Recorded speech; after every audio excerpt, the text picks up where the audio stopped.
sepanjang minggu ini, dalam bulan ini, kita punya tema yaitu puji Tuhan atas janji-janjinya. Saya bersyukur kita punya janji Tuhan yang luar biasa di hidup kita. Kenapa dikatakan luar biasa di hidup kita? Karena janji Tuhan itu memiliki karakter. Ya, saya mau bagikan hari ini beberapa karakter janji Tuhan. Yang pertama, janji Tuhan itu memiliki karakter yang teruji. Katakan teruji. Janji Tuhan itu teruji. Di dalam Mazmur 12 kita akan buka sama-sama. Mazmur 12 ayat yang ke-7 sampai ayat yang ke-8. Ayat yang ke-7 terlebih dahulu. Mazmur 12 ayat yang ke-7 berbunyi demikian. Janji Tuhan adalah janji yang murni, bagaikan perak yang teruji, 7 kali dimurnikan dalam dapur peleburan di tanah. Ayat yang ke-8, Engkau Tuhan yang akan menempatinya. Engkau akan menjaga kami senantiasa terhadap angkatan ini. Dikatakan janji Tuhan itu janji yang teruji. Janji yang murni. Seperti perak itu dimurnikan di dalam peleburan di tanah. Saudara, perak itu kalau dilebur, ya, berulang-ulang, 1, 2, 3 itu sudah menghasilkan perak yang murni, yang bagus. Saya pernah bekerja di sebuah perusahaan sebelum saya full timer, saya bekerja di sebuah perusahaan emas. Ya, saya tahu bagaimana mengolah emas itu dari bahan baku menjadi barang jadi yang kita pakai hari ini. Ya, apa gelang, kalung, anting dan sebagainya. Itu dimurnikan sedemikian rupa. Melalui proses demi proses. Tetapi tidak sampai 7 kali sudah murni, sudah kelihatan bagus mengkilapnya. Tapi dikatakan ini janji Tuhan itu janji yang teruji. Berarti bahwa janji Tuhan itu benar-benar sudah teruji. Ya, dileburkan dikatakan seperti perak. Bahkan lebih. Janji Tuhan itu iya dan amin buat kita. Katakan amin. Janji Tuhan itu tidak sama dengan janji manusia. Berapa banyak kita hari ini membuat janji. Ya, banyak janji yang kita buat hari ini. Dan berapa janji pula yang hari ini kita tidak tepati. Coba Bapak Ibu pikirkan. Berapa banyak kita janji sama anak kita. Ayo ya, nanti bulan depan waktu liburan kita akan pergi. Tiba-tiba kita batalkan karena sesuatu hal. Mungkin anak kita menjadi kecewa. Kok enggak jadi ya? Karena papa mama mungkin sibuk. Karena mungkin ada halangan. Bisa diingkari, bisa dibatalkan. Janji manusia itu juga seringkali dilupakan. Contohnya pasangan suami istri. Yang hari ini engkau menikah sudah sekian lama. Yang hari ini menghadapi masalah. Ingat janji apa yang saudara ucapkan di depan Tuhan. Di hadapan Tuhan dan jemaatnya. Bahwa engkau akan setia sampai akhir. Susah maupun senang. Sakit maupun sehat. Aku akan setia kepadamu. Belum menikah beberapa tahun. Baru tahun-tahun pertama terjadi konflik. Saudara, mulai kecewa dengan pasangan. Saudara mulai cari-cari kesalahan. Mulai kesel. Mulai jengkel. Mulai marah. Ujung-ujungnya apa? Sudah gak cocok lagi. Lupakah saudara akan janji yang saudara ucapkan? Kita mudah lupa. Tapi berbeda dengan janji Tuhan. Janji Tuhan itu janji yang teruji. Katakan amin. Janji yang tidak bisa dibatalkan. Apapun keadaan kita. Dikatakan kalau kita gak setia. Tuhan itu tetap setia. Katakan amin. Berapa banyak kita gak setia dengan Tuhan?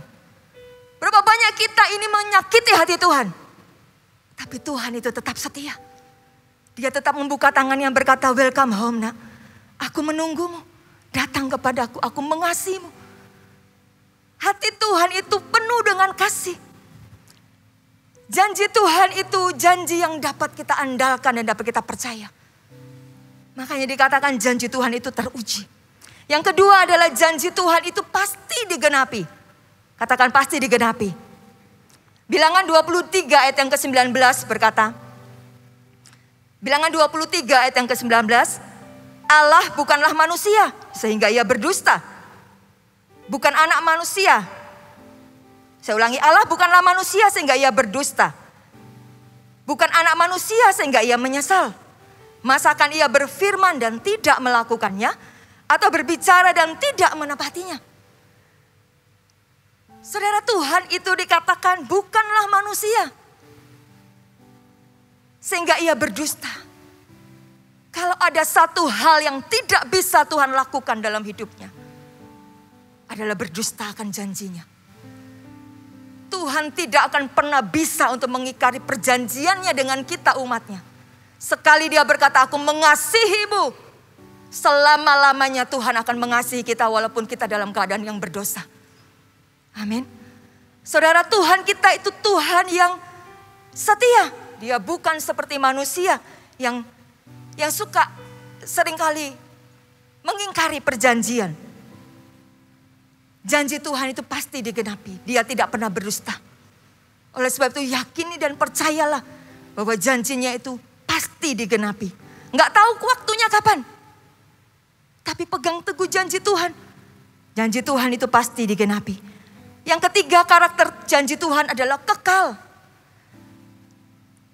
Yesaya 55 ayat yang ketiga bagian B. Dikatakan, sendengkanlah telingamu dan datanglah kepadaku. Dengarkanlah, maka kamu akan hidup. Aku hendak mengikat perjanjian abadi dengan kamu, menurut kasih setia yang teguh yang kujanjikan kepada Daud. Kata perjanjian abadi, perhatikan di sini, itu kekal. Bahwa pada angkatan, bukan hanya pada angkatan Daud saja, tetapi pada keturunannya. Artinya apa? Tidak hanya pada sampai hari ini kita perjanjian dengan Tuhan dengan kita, Dia mengasihi kita. Kalau hari ini kita hidup sungguh-sungguh dengan Tuhan, seandainya pun kita nggak ada hari ini, perjanjian Tuhan itu sampai kepada keturunan kita. Katakan amin. Sampai kepada anak-anak kita. Anak-anak kita adalah anak-anak yang penuh dengan kasih karunia Tuhan. Saudara, itu loh janji Tuhan. Janji Tuhan itu kekal. Ibrani pasal yang ke-13 ayat yang ke-8, Yesus Kristus tetap sama. Baik kemarin maupun hari ini dan sampai selama-lamanya, Dia tidak berubah. Dia Allah yang kekal. Dia Allah yang kekal. Segala sesuatu di dunia ini bisa berubah, betul? Karena tidak ada yang kekal di dalam dunia ini. Semua bisa berubah. Saudara bisa lihat dan renungkan selama 1 tahun pandemi, segala sesuatu berubah. Tidak ada yang tidak berubah di dunia ini. Semua new normal, semua tidak lagi sama seperti dulu.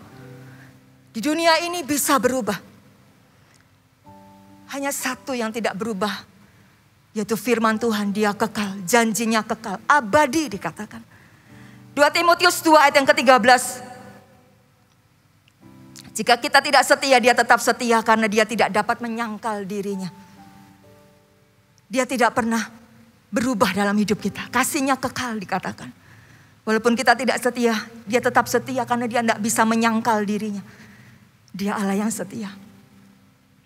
Biar hari ini kita juga belajar setia, mengiring akan Tuhan. Karena Tuhan kita Tuhan yang setia, katakan amin. Amin. Nah, bagaimana hari ini kita bisa mengalami janji Tuhan? Judul hari ini khotbah saya adalah mengalami janji Tuhan. Kita tidak hanya suka menerima janji Tuhan, waktu kita berdoa, kita terima janji Tuhan. Janji Tuhan itu semua ada di dalam firman Tuhan. Kalau saudara makanya rindu untuk menerima janji Tuhan, berdoa dan renungkan firman Tuhan, dapatkan firman Tuhan. Tidak hanya menerima, tapi kita juga rindu, Tuhan aku mau mengalami, Tuhan menggenapi janjinya dalam hidupku. Ada 3 hal hari ini kita mau belajar bagaimana kita mengalami janji Tuhan. Berapa banyak yang hari ini rindu mengalami janji Tuhan? Yang hari ini berdoa dan rindu Tuhan mengalami janji Tuhan. Amin, puji Tuhan. Kita akan melihat sebuah kisah di Alkitab. Ya. Di Kejadian pasal yang ke-15 ayat yang ke-5 sampai ayat yang ke-6. Mari kita buka sama-sama Kejadian 15 ayat yang ke-5 sampai ayat yang ke-6.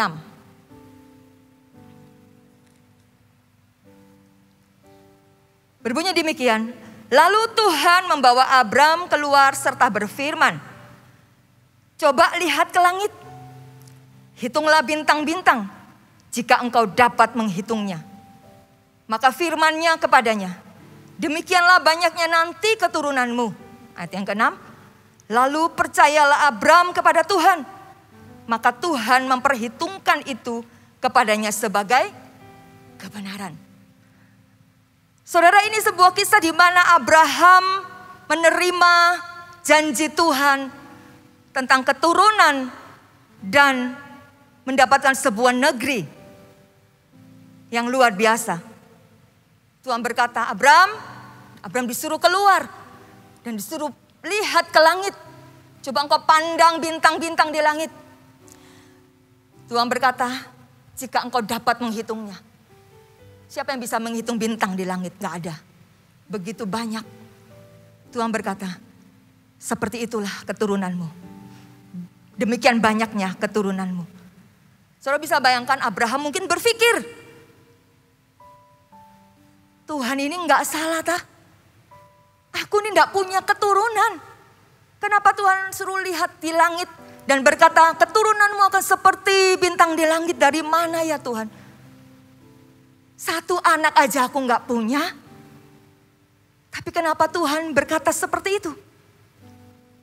Tetapi Abraham gak banyak bertanya. Mungkin hanya bertanya di dalam hati ya, sama seperti kita mungkin. Tapi gak ditulis di Alkitab. Tuh, Abraham bertanya di hati gak ditulis. Ini cuma saya memikirkan kalau saya jadi Abraham, saya akan mungkin bertanya, gak salah tak Tuhan? Saya ini gak punya loh. Kok Tuhan bilang seperti bintang di langit keturunannya? Tetapi apa yang Abraham lakukan ayat yang ke-6 tadi? Lalu percayalah Abraham kepada Tuhan. Maka Tuhan memperhitungkan hal itu kepadanya sebagai kebenaran. Saya menyelidiki arti kebenaran, saya berpikir kenapa ya Tuhan kau memperhitungkan kepercayaan Abraham itu sebagai kebenaran. Ternyata arti kebenaran di sini menggambarkan sebuah hubungan yang intim dengan Tuhan dan kehendaknya. Jadi ketika Abraham percaya, dikatakan percayalah Abraham. Tuhan itu melihat sebuah hubungan yang intim Abraham dengan bapaknya, dengan Tuhan. Sebuah kedekatan dengan Tuhan itu membuat kita ini percaya kepada Tuhan. Walaupun belum melihat. Walaupun belum mengalami. Walaupun kita belum mendapatkannya. Kepercayaan kita dengan Tuhan itu diperhitungkan Tuhan sebagai sebuah hubungan yang dekat dengan Tuhan. Hari ini ketika engkau percaya dengan seseorang, dengan pasanganmu, itu bicara soal hubungan, betul?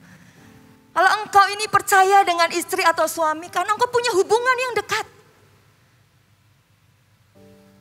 Seorang pimpinan dengan stafnya mempercayai karena apa? Sebuah hubungan. Sebuah kepercayaan dibangun. Sebuah hubungan yang dekat dibangun.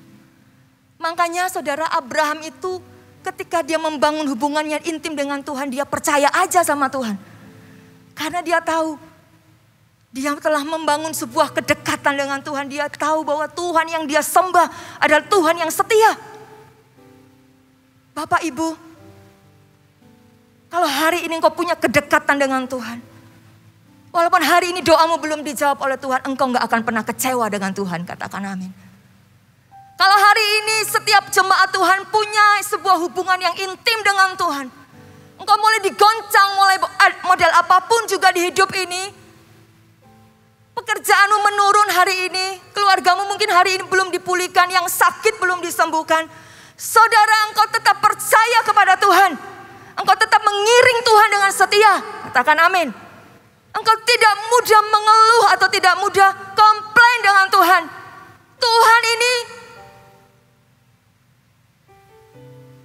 Tuhan ini kok gak serius ya? Mana buktinya? Saudara, kita gak mudah komplain dengan Tuhan. Karena kita percaya. Hanya orang-orang yang memiliki kedekatan dengan Tuhan, membangun hubungan intim dengan Tuhan, dia akan membangun fondasi kepercayaan yang kuat, yang teguh, yang tidak akan mudah digoncangkan. Katakan amin. Saya berdoa setiap jemaat Tuhan, engkau punya hubungan yang intim dengan Tuhan. Kalau hari ini engkau berdoa, Tuhan kenapa engkau gak jawab doamu? Jangan cari jawaban doanya dulu. Cari pribadi Tuhannya dulu. Apakah engkau hari ini telah membangun hubunganmu intim dengan Tuhan. Karena hubungan intim dengan Tuhan itu lebih dari sekedar jawaban doa. Karena Tuhan itu terlalu rindu untuk bersekutu dengan Dia daripada Dia memberikan sebuah keadaan yang dipulihkan. Tuhan itu suka melihat keadaan hati kita. Tuhan suka melihat proses di dalam hati kita daripada Dia membuat mujizat di dalam hidup kita. Tuhan lebih tertarik dengan hati kita. Katakan amin. Tuhan lebih tertarik kepada hati ibu, bapak ibu. Makanya dikatakan 2 Korintus 5 ayat yang ke-7 berkata, sebab hidup kami ini hidup karena percaya, bukan karena melihat. Hidup kita ini hidup karena percaya. Karena apa? Karena kita punya kedekatan dengan Tuhan, bukan karena melihat. Kalau hari ini kita hanya melihat keadaan sekeliling kita, di sekitar kita, di kondisi kesehatan kita, di kondisi keluarga kita, kita mungkin jadi takut. Kita mungkin jadi gemetar, jadi gentar. Tapi hidup kita ini tidak hanya hidup karena melihat apa yang di depan kita, keadaan. Karena apa yang di depan kita itu bertentangan dengan iman kita.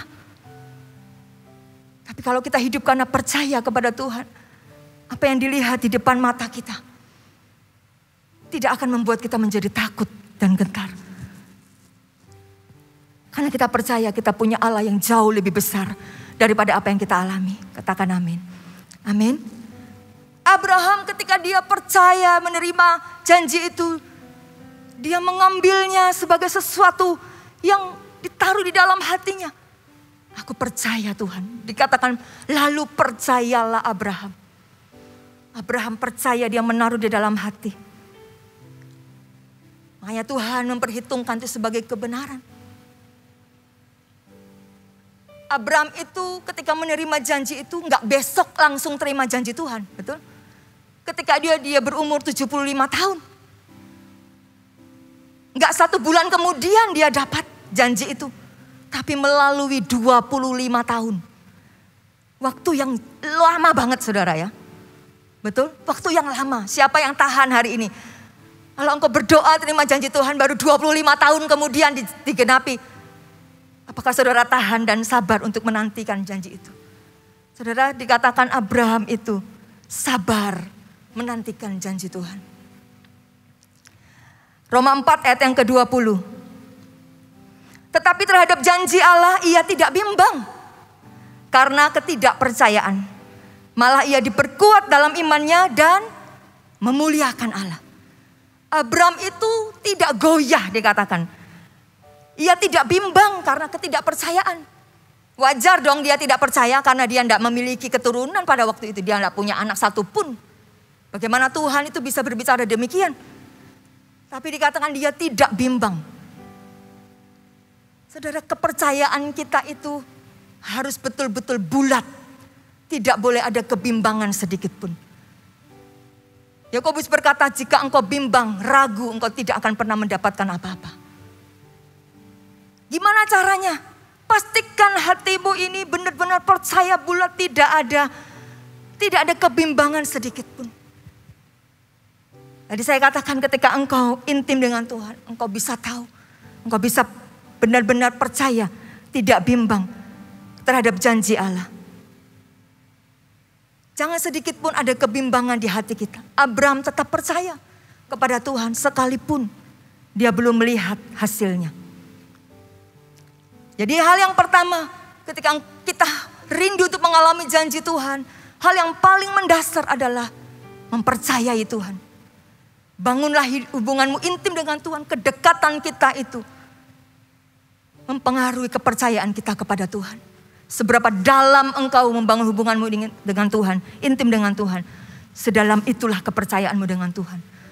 Sekuat apa engkau membangun hubunganmu dengan Tuhan, sekuat itulah engkau dapat menghadapi semua tantangan di dalam hidupmu. Katakan amin. Amin. Hal yang kedua, bagaimana kita mengalami janji Tuhan. Bagaimana kita mengalami janji Tuhan. Kita baca ayat yang Kejadian pasal yang ke-16 ayat yang 1 sampai ayat yang ke-5.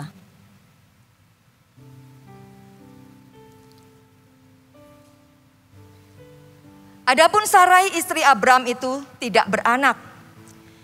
Ia mempunyai seorang hamba perempuan, orang Mesir, Hagar namanya.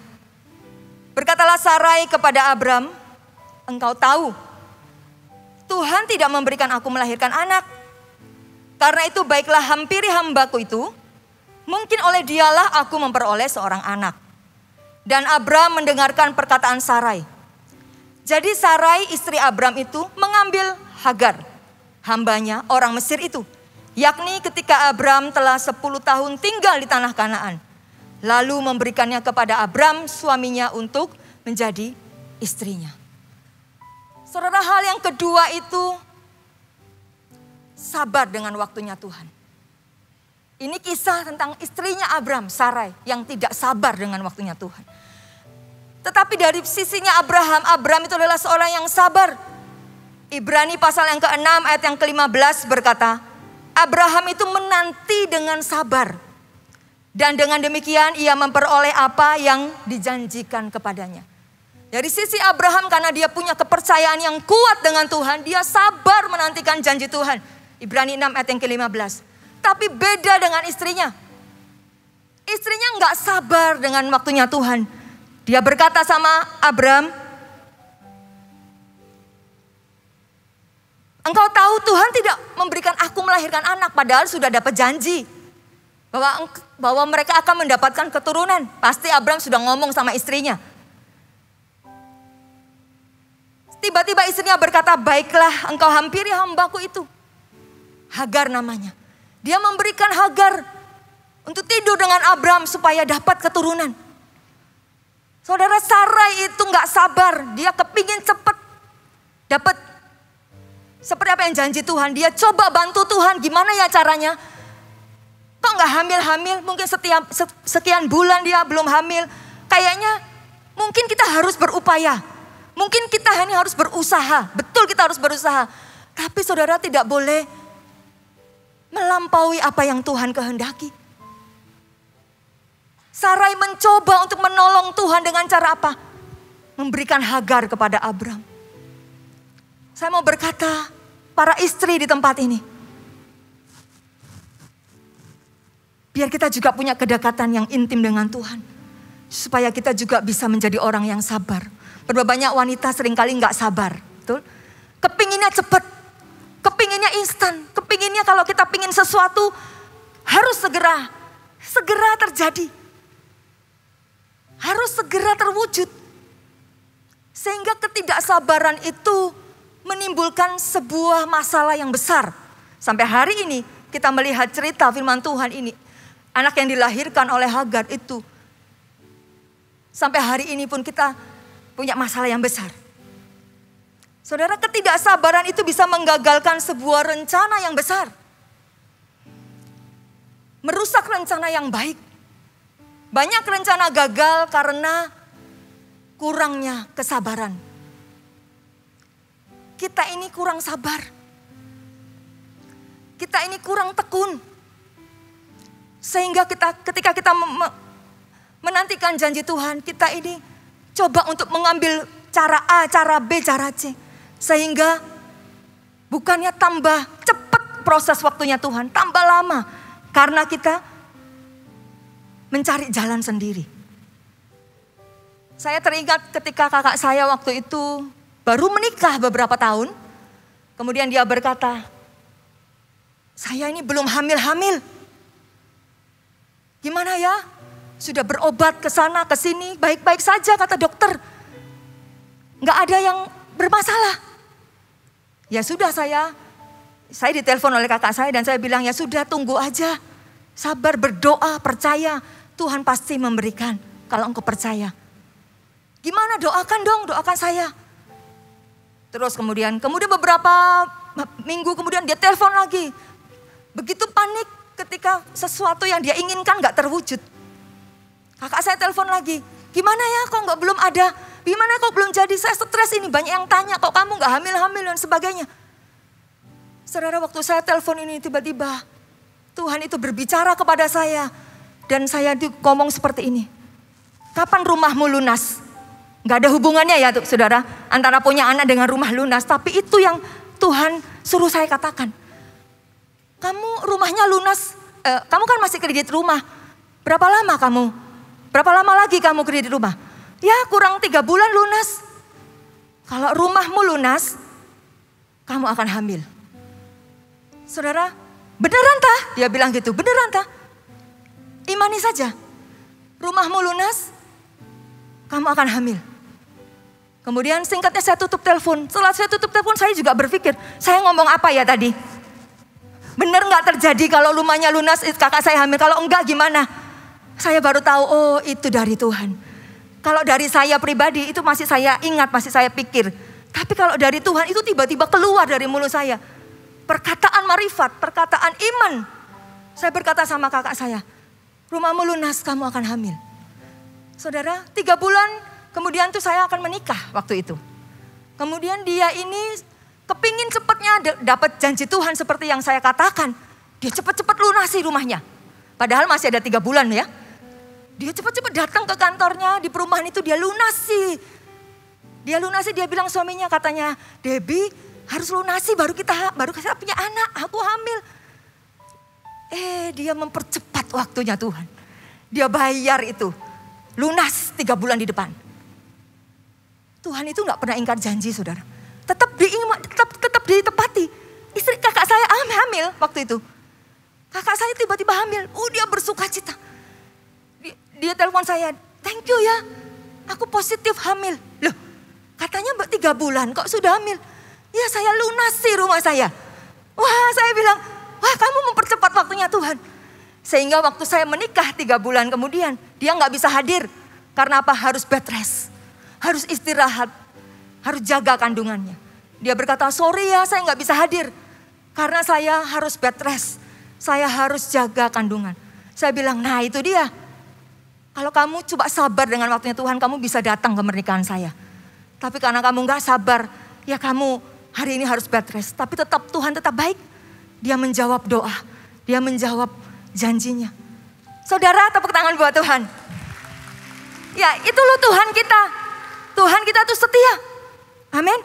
Sabarlah dengan waktunya Tuhan. Kalau engkau gak sabar, ya sesuatu yang mungkin jadi masalah akan terjadi dalam hidup kita. Tetap ditepati tapi gak enak.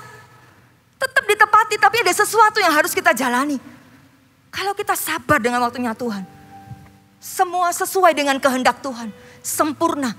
Itu yang terbaik buat kita. Karena waktu Tuhan adalah waktu yang terbaik buat kita. Katakan amin. Amin. Sabar sedikit. Hari ini engkau yang berdoa. Saya banyak mendapatkan chat untuk doakan soal pekerjaan, keuangan dan sebagainya. Saya berdoa, siap jemaat Tuhan kau tetap sabar, tapi engkau juga tetap berusaha. Minta sama Tuhan hikmat menuntunmu, sampai Tuhan menunjukkan jalan bagimu. Engkau akan dipulihkan oleh Tuhan, pekerjaanmu akan diberkati oleh Tuhan. Ketika engkau sungguh-sungguh percaya kepada Tuhan dan sabar dengan waktunya Tuhan. Nah Sarai ini kurang sabar menantikan janji Tuhan. Makanya timbullah masalah. Sarai gak sabar, dia coba menolong Tuhan. 2 Petrus pasal yang ketiga ayat yang ke-9. Berkata demikian, 2 Petrus pasal yang ketiga ayat yang ke-9.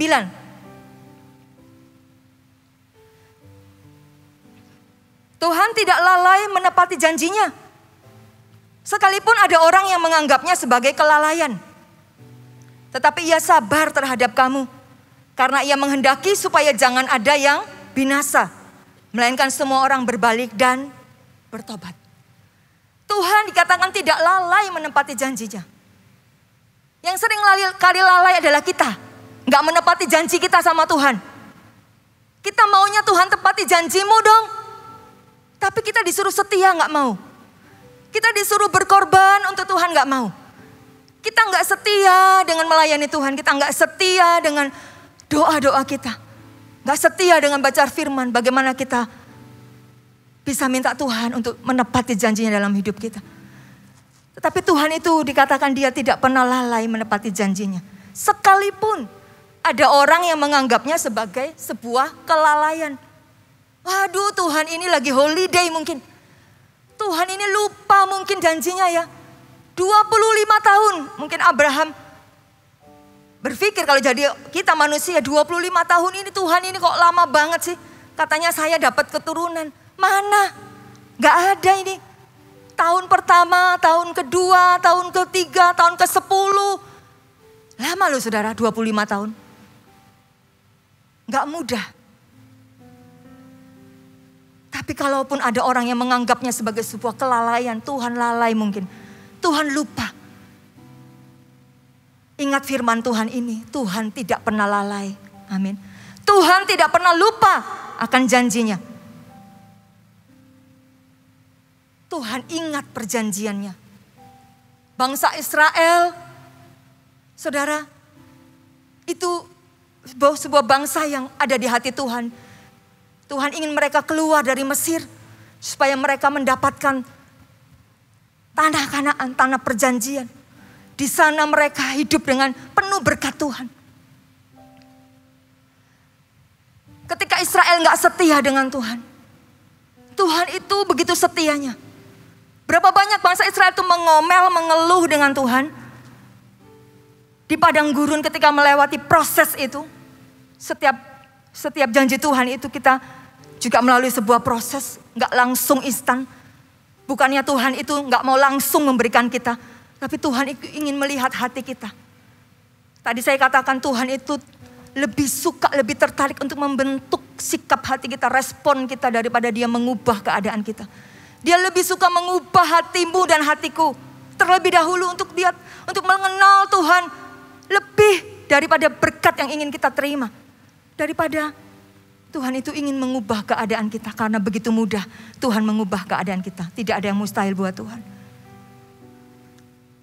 Bangsa Israel itu begitu bebalnya dikatakan, suka mengeluh padahal sudah menerima mujizat demi mujizat. Bayangkan di padang gurun itu kakinya tuh pakai sepatu tuh enggak sakit. Sepatunya tuh enggak rusak 40 tahun. Waktu kepanasan, saudara, ada tiang awan. Waktu kedinginan ada tiang api. Itu loh Tuhan gak pernah tinggalkan bangsa Israel. Tapi berapa banyak bangsa Israel kalau kita baca di firman Tuhan. Kurang air, komplain. Makan roti terus, komplain. Saudara, kalau kita sering komplain, makin lama tuh janji Tuhan digenapi dalam hidup kita. Sabar saja. Bersyukur saja sama Tuhan, percaya. Bertekunlah. Di dalam kesabaran kita nggak hanya jadi orang yang diem, ya udahlah sabar. Nggak, waktu kita berdoa untuk pekerjaan ya udahlah nganggur aja di rumah. Nggak begitu juga. Saudara bertekun, berusaha. Bertekunlah di dalam doa, berusahalah. Tetap andalkan Tuhan. Saya percaya Tuhan tetap akan menggenapi janjinya. Bangsa Israel itu dikatakan walaupun bangsa Israel gak setia, secara manusia mungkin Musa gak sabar dengan Israel. Kamu ini loh mengeluh terus. Ya, sudah lebih baik gak usah masuk ke Kanaan sudah. Tapi Tuhan itu tetap begitu sabarnya Tuhan dengan kita. Begitu sabarnya Tuhan dengan bangsa Israel. Sampai Tuhan tetap memberikan kesempatan lagi. Kesempatan lagi dan kesempatan lagi. Kalau hari ini kesempatan kedua datang dalam hidupmu, bersyukurlah. Sungguh-sungguhlah dengan Tuhan. Hiduplah dengan setia kepada Tuhan. Sabar dengan waktunya Tuhan. Saya percaya yang terbaik akan datang dalam hidup kita. Katakan amin. Amin. Pasangan suami istri. Ya. Saudara, sabar ya dengan pasangan saudara. Mungkin istri sedang berdoa, Tuhan kapan suamiku bertobat? Kapan suamiku ini dipulihkan? Sungguh-sungguh dengan Tuhan. Ada banyak doa yang datang kepada kami juga. Menceritakan tentang kehidupan keluarga mereka. Saya berkata sabar ya. Kalau kamu minta Tuhan besok jawab doamu. Tuhan itu mudah sih bisa jawab doamu. Tapi Tuhan tuh lebih rindu untuk melihat bagaimana upayamu itu loh. Untuk semakin mengenal Tuhan itu lebih. Saya bilang kepada istri ini, sabar aja. Tetap tugasmu adalah bertekun di dalam doa. Dan lakukan bagianmu. Jadilah istri yang baik, jadilah istri yang cakap. Kerjakan tugasmu. Kemudian dia lakukan. Kemudian beberapa waktu lalu dia telepon, puji Tuhan Cik Debbie, sudah ada perubahan. Suami saya nggak lagi marah-marah. Saya bangun lebih pagi, saya bangun nyiapin makan. Nah itu dia, ternyata selama ini kamu nggak pernah nyiapin makan suamimu, ya marah. Saya bilang ubah dulu sikapmu.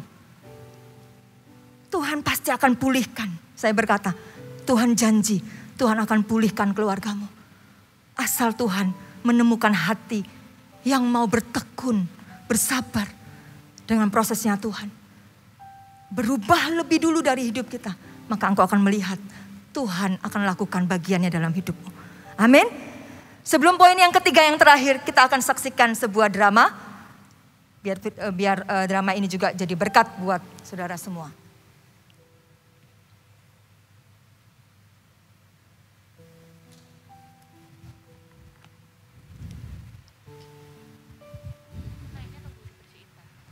Nunggu blackout.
Maafin aku ya, Dek. Maafin aku gak bisa jadi suami yang baik buat kamu.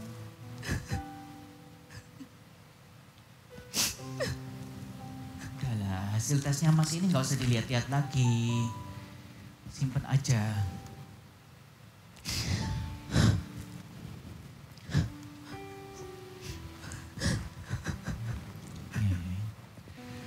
Kalau memang gak bisa, apa kita mau ambil anak angkat aja ya?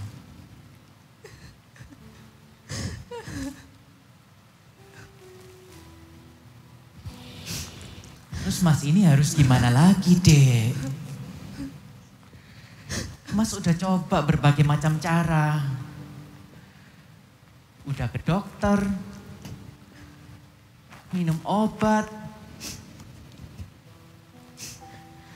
Tapi kalau dokter bilang sel spermanya Mas itu nggak ada, 0. Terus Mas ini harus gimana lagi? Nggak ada, Dek, nggak ada.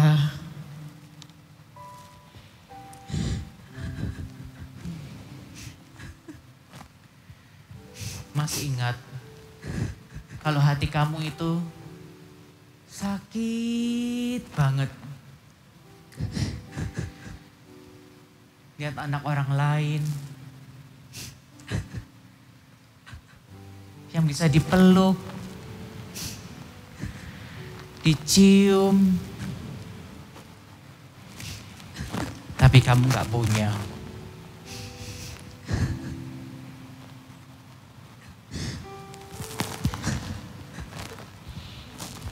Tapi sabar ya, Dek. Karena Tuhan pernah kasih satu janji buat Mas. Tuhan pernah kasih lihat Mas satu orang anak yang lucu banget. Gemesin deh.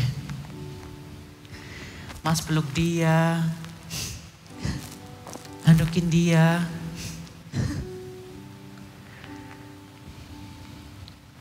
Percaya ya, Dek. Tuhan kita itu gak pernah ingkar janji. Entah kapan waktunya, tapi dia pasti genapi. Udah, yuk kita jalan-jalan aja yuk, sambil cari makan.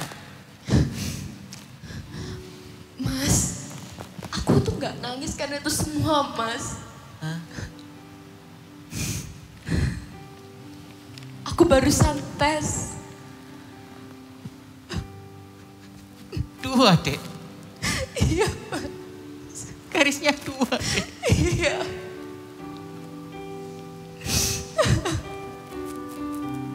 Tuhan baik ya, Mas ya. Terima kasih Tuhan. Terlalu baik, Dek. Terlalu baik.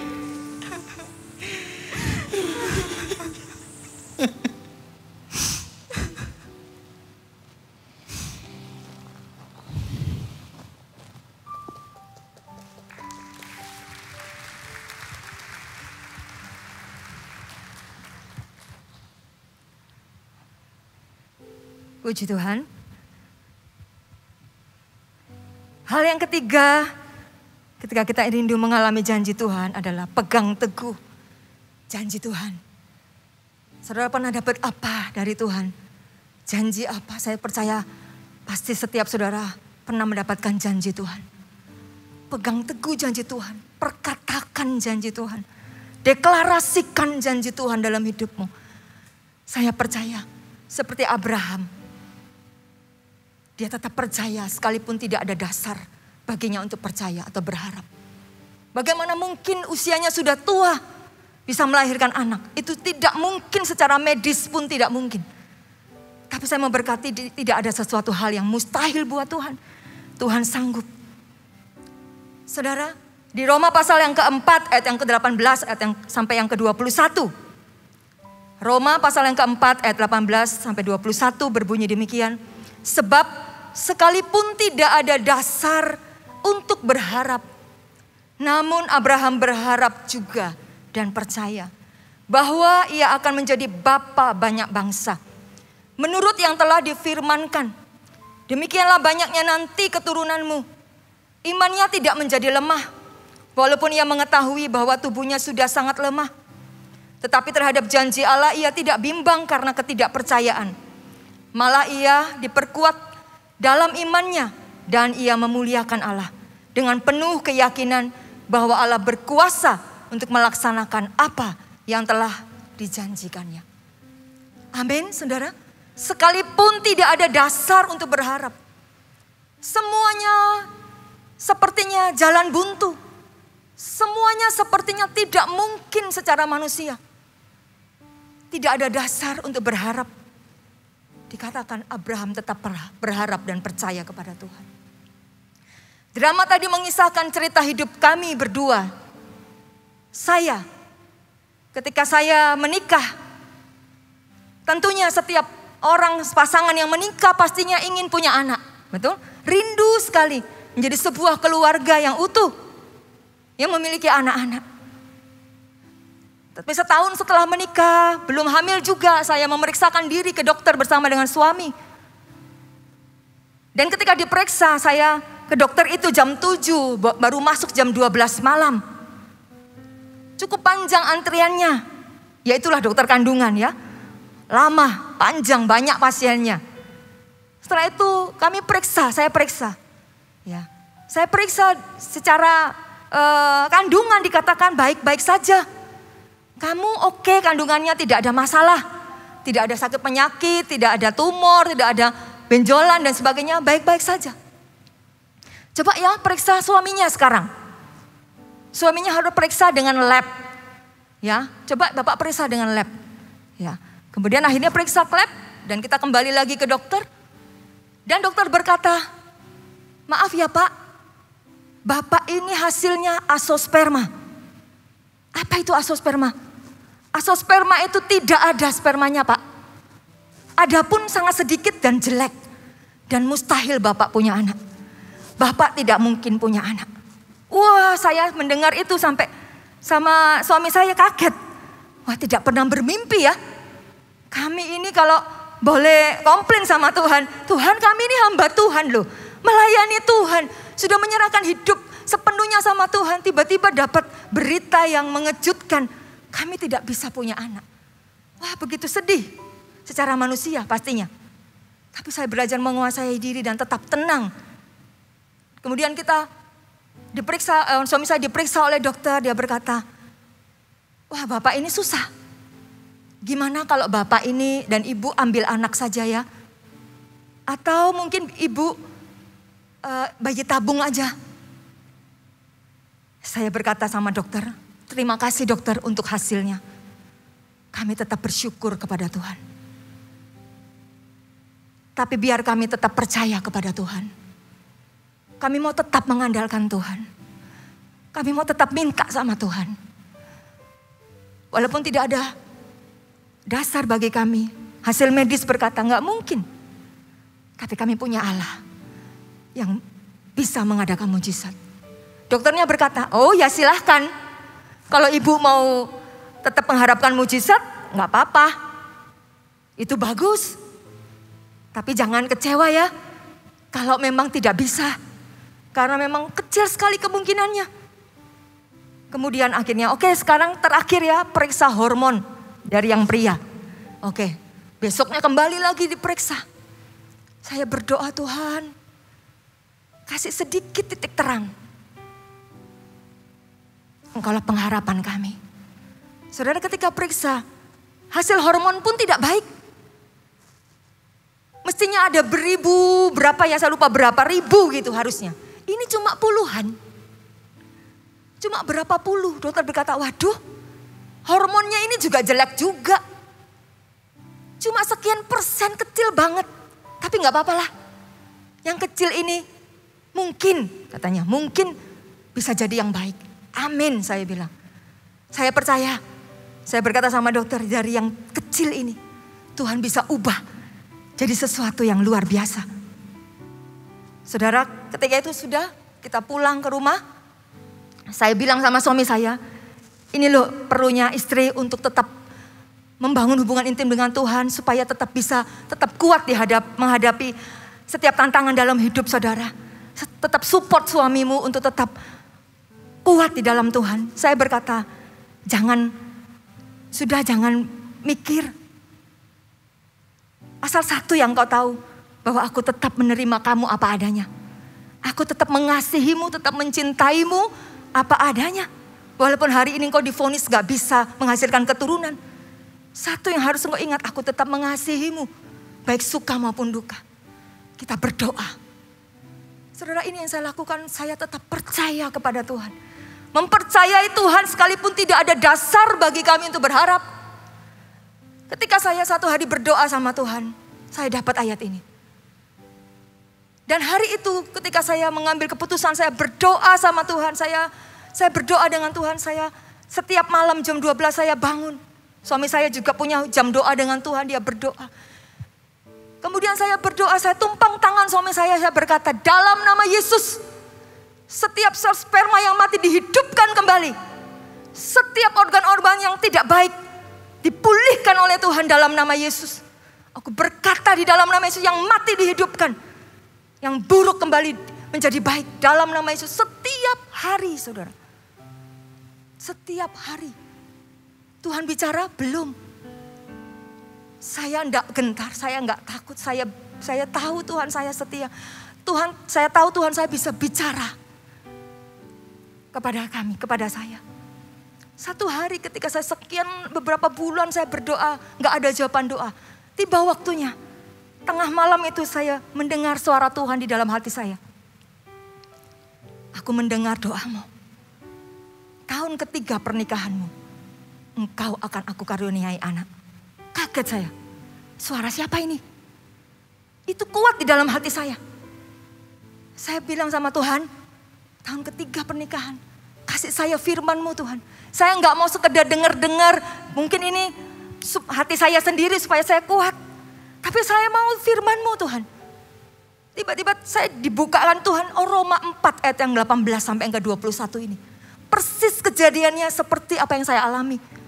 Seperti kisah Abraham itu pun sama seperti saya kaget. Saya bersuka cita dapat ayat ini, saya pun nangis, Tuhan thank you. Karena janji-Mu itu meneguhkan aku, menghidupkan aku, membangkitkan aku. Saya berkata sekalipun tidak ada dasar bagiku ya Tuhan untuk berharap. Hasil medis berkata tidak mungkin. Tidak mungkin, tidak ada dasarnya. Tapi seperti Abraham berkata, aku percaya Aku pun berkata, ya Tuhan malam ini aku berdoa. Pagi itu aku berdoa. Aku pun tetap percaya. Saya pun terus berdoa, saya pun tetap sabar menunggu waktunya Tuhan. Tapi memang saudara, waktu kita menunggu waktunya Tuhan itu, hal yang kedua ini yang sangat sulit. Karena apa? Kita kepinginnya instan, betul? Ketika saya berdoa 1 bulan, saya berkata, Tuhan kalau bisa dimajuin lah waktunya, kalau bisa bulan depan. Saya berdoa, Tuhan, wah hari ini datang bulan. Dalam nama Yesus saya hamil, dalam nama Yesus. Enggak juga hamil.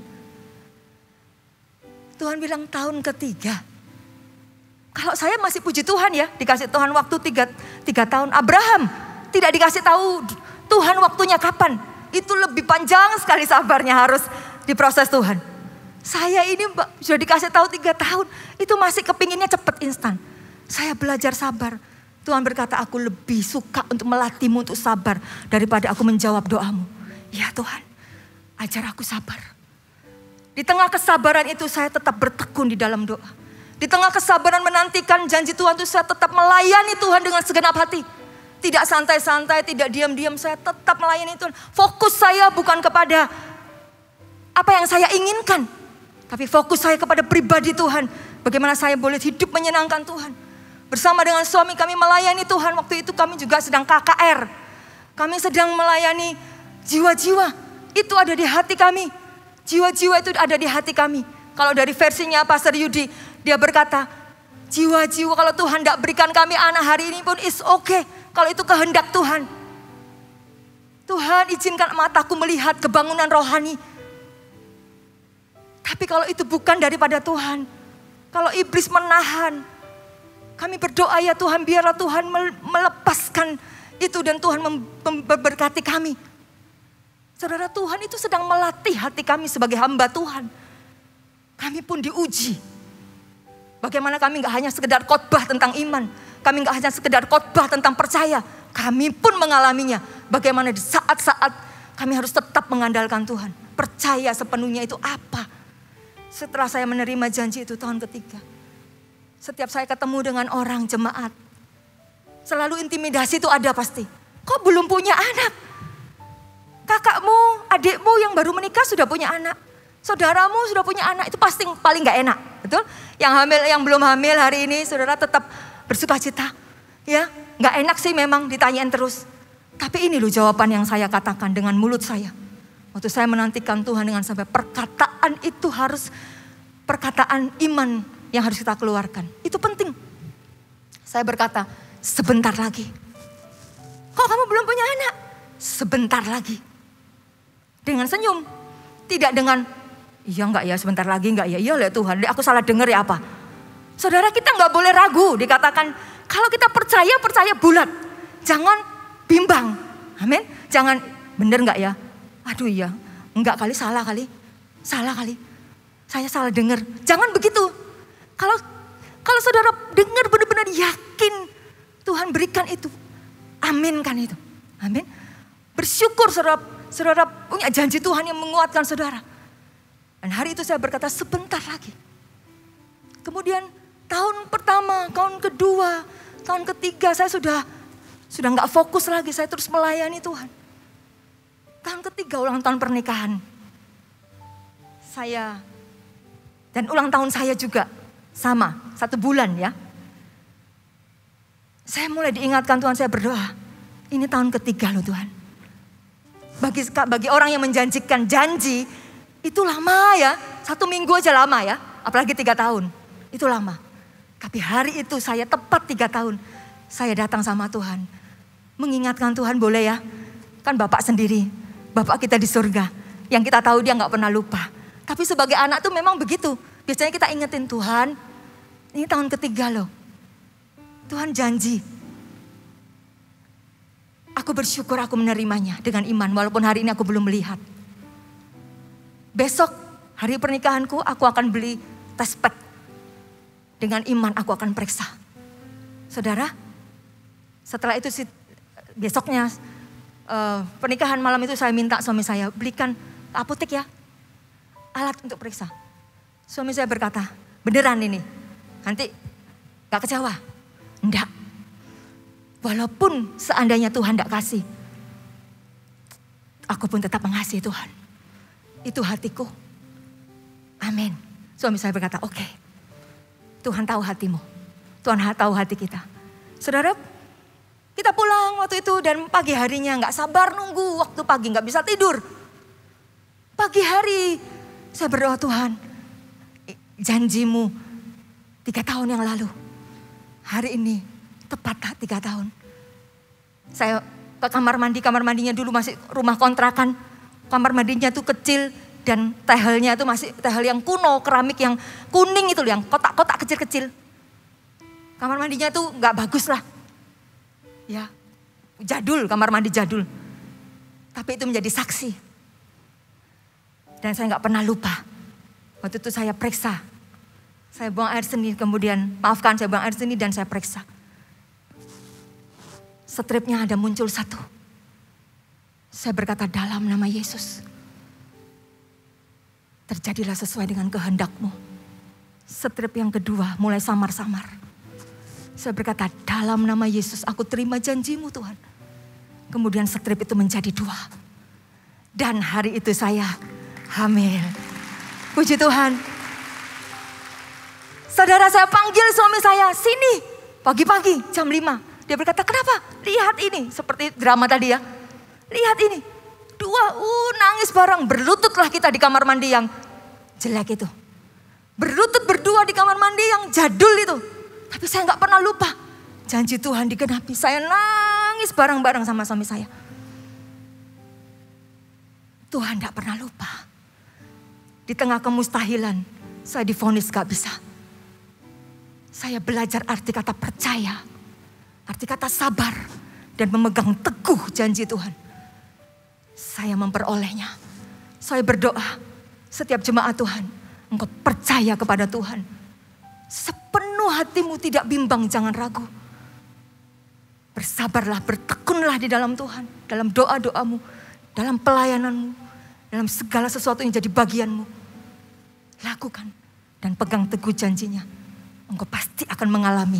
Apa yang mustahil bagi manusia, tidak ada yang mustahil bagi Tuhan. Amin. Berikan tepuk tangan buat Tuhan. Mari kita sama-sama bangkit berdiri. Hari ini anak saya 2. Puji Tuhan. Ini yang pria. Yang anak yang pertama, anak mujizat. Yehuda Kenanya Kusmanto. Berikan tepuk tangan. Saya rindu anak saya dipakai Tuhan. Menjadi alat kemuliaan Tuhan. Karena dia adalah pemenang. Ya. Dia adalah pemenang dari sekian ribu. Ya, sel sperma yang buruk itu. Dia yang terbaik. Saya mengimani anak saya dipakai Tuhan luar biasa. Menjadi kemuliaan buat Tuhan. Amin. Haleluya.